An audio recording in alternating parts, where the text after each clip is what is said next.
जिनको घर बसाना ही नहीं होता ना, ये फदफुड़ियाँ ना किसी की नहीं होती। मेनली इनके साथ इतना शोषण हो भी नहीं रहा होता है जितना ये कोर्ट कचहरिया में कचहरी में जाके बोलती है, सोशल मीडिया पे अपना उछालती हैं कि हाँ हमारे साथ ये हो गया वो हो गया। जितनी बेचारियाँ बनती हैं, जितना ये झूठ और फैलाती हैं। किसी को तो शायद एक थप्पड़ भी ना लगा हो और वो फिर घरेलू हिंसा का केस लगा देती हैं। किसी से शायद 1 रुपये लिया गया हो दहेज में, वो सगुन के नाम पर, और फिर वो झूठे दहेज के केस लगाती है।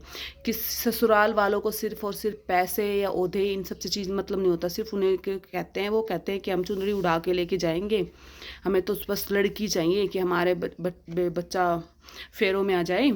और वही फदफुड़ियाँ जाके फिर ससुराल वालों पे झूठे दहेज के केस लगाती हैं। वही अपने पति पर मार पीट के अपनी नंदों को, अपनी अड़ोस पड़ोस को, अपनी सास ससुर को, सबको फंसवाती हैं।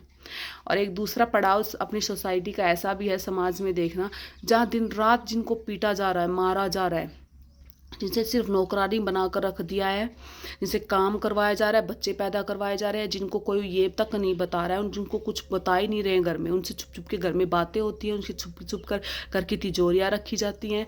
उन्हें ना ओढ़ने पहनने को टाइम पे दिया जाता है, ना उनको मायके जाने दिया जाता है, क्योंकि फिर घर का काम कौन करेगा। उनकी तीसरे दिन उनको पीट दिया जाता है, मार दिया जाता है। वो कोर्ट कचहरी में जाके खड़ी नहीं होती हैं, क्योंकि उन्हें पता है हमारे बच्चों को लेके हम कहाँ जाएंगी। आज ये ऐसा मिल गया, दूसरे की जगह जाएंगे, क्या पता वो अच्छे से रखेगा नहीं रखेगा।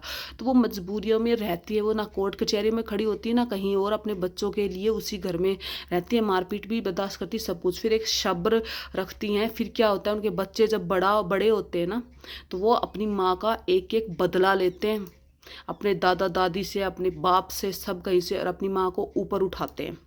तो ऐसी भी हैं। लेकिन जो आजकल ट्रेंड चल पड़ा है ना कि हम फेमिनिस्ट हैं, हम ऐसे करेंगी, हम वैसे करेंगी। अगर तुम्हारे साथ सच में कुछ गलत हुआ है ना, तो आवाज़ उठाओ।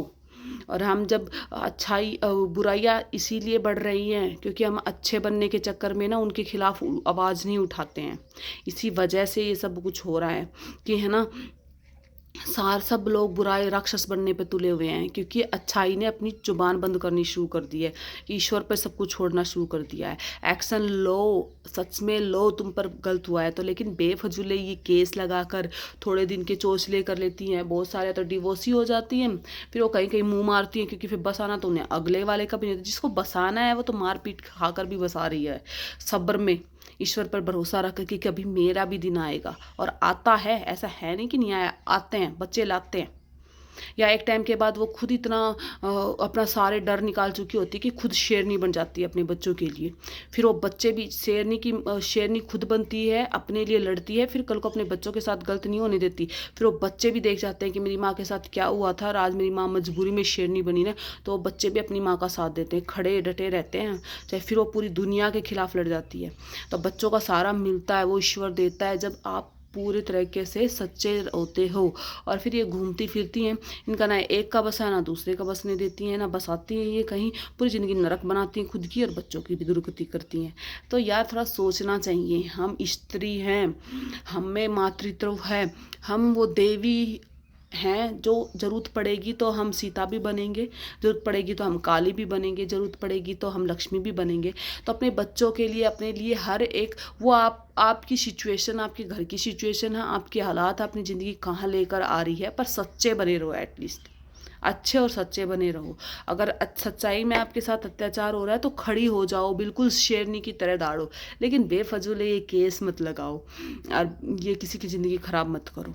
अपनी ज़िंदगी आबाद करो, अपने आप पर काम करो, अपने बच्चों के लिए खड़े हो, अपने लिए खड़े हो अगर सच में तुम्हारे साथ कुछ गलत हो रहा है तो।